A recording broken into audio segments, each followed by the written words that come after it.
something comes to mind as I'm on my walk this morning, and it is some words that were spoken by the great sage, Sri Ramana Maharshi, and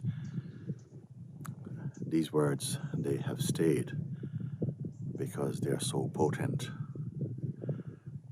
and point so powerfully to how true seeing happens.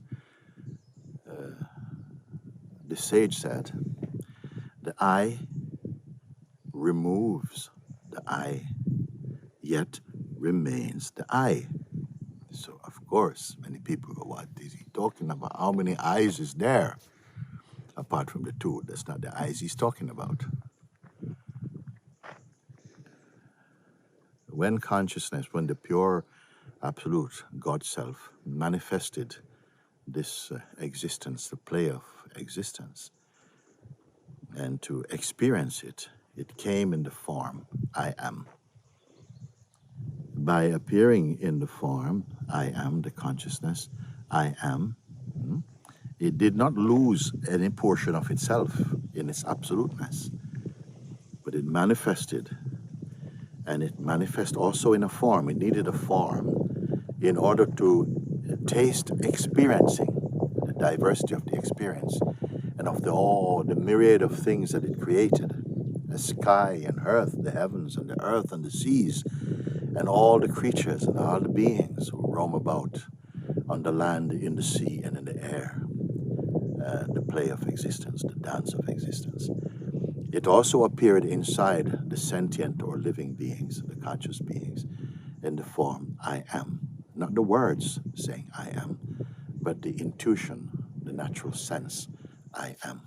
This I is I consciousness. Am means to exist. I am here. I am. It's quite impersonal. It's not personal. It's not the person. Just like the body is not a person, and it's not personal. Okay?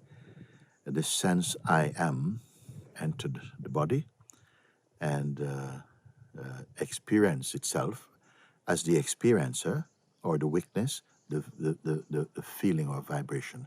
I am, I exist. Okay? But as soon as it entered body, functioning in body, the way of the world, in order to manifest as individuality, the belief I am the body came. It developed naturally also, but it also developed supported by collective conditioning from family, from parent, from society, strengthens this feeling, I am the body. And this I am the body, I am the conditioning received inside this body as mind. And then the sense of person, the I became something personal. That was called birth of the person. Not the birth of the body, but the birth of the person. And the person is a mode of consciousness, a reduced component of consciousness that feels then I am this person.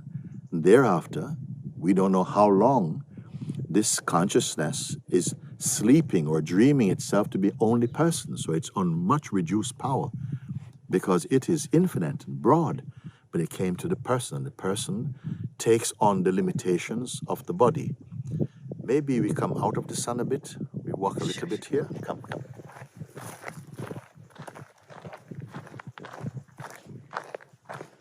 This personhood identity of consciousness, which is formed with the feeling I am the body, became the basis of the personal existence.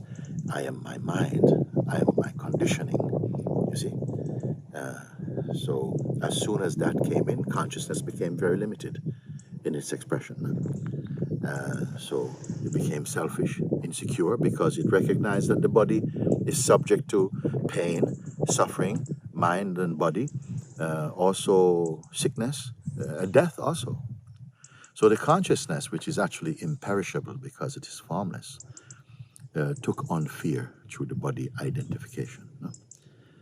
So by coming to Satsang and learning now, being shown the way of observing, witnessing impersonally, one begins to see. The seeing becomes self-evident that the person and all of its characteristics and identity is actually a thought-based that has been strengthened through habit, you see, and it's observable. And if it is observable, as all things which are observable must be accepted that they are not stable, they come and go. And if something comes and goes, it cannot be the reality. It's like the clouds. They are part of the sky, but they come and go, but the sky is always here. In the same way, thoughts and feelings, ideas and so on, they come and go. Everything's coming and going. Not only that, they are observed to come and go.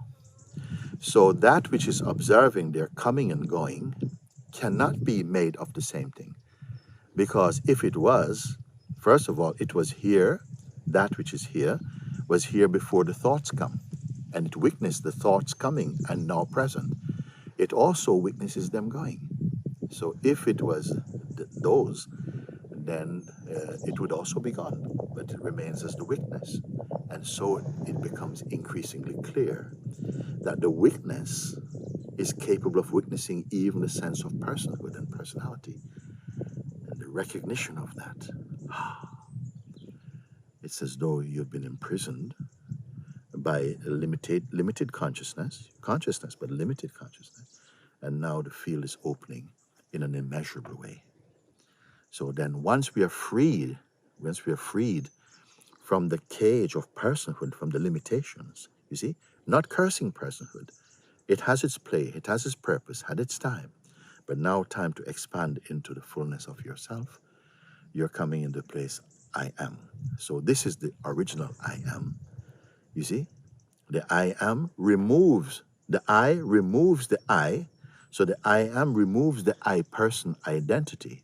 And again, abides naturally in the I.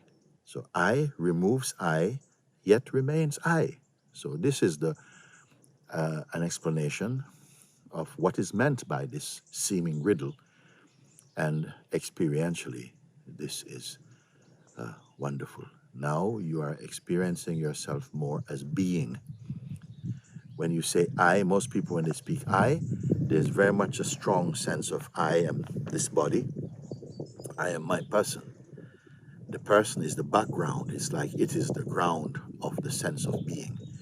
But as you come to see from the truth, you see, no, it's the beingness, is the background of the life, not just the body, mind, you see. They can still be there. And your functionings that happened during the body-mind belief period, many of those are just what is destined to happen, but they were interpreted only from the limited perspective of personhood. And so they were not experienced in the full way.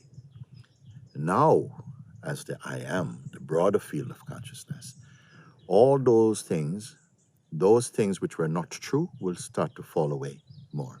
And without fear, without sacrifice, they're simply going happily. And those that will stay are those that were from the beginning. They were right to be here for now. You see, now they are in service to the broader consciousness. That is the leap, the change from person to presence, from person to presence. And then from presence to complete purity. We will talk about that another time. Okay? The first step, the first great step of awakening, other people may call it salvation, freedom, liberation, is the shift from person to presence. Person is very much, we know what person, how it behaves. Everybody's different and sometimes selfish or sometimes kind, sometimes this, sometimes that. The range of personhood is very, very wide.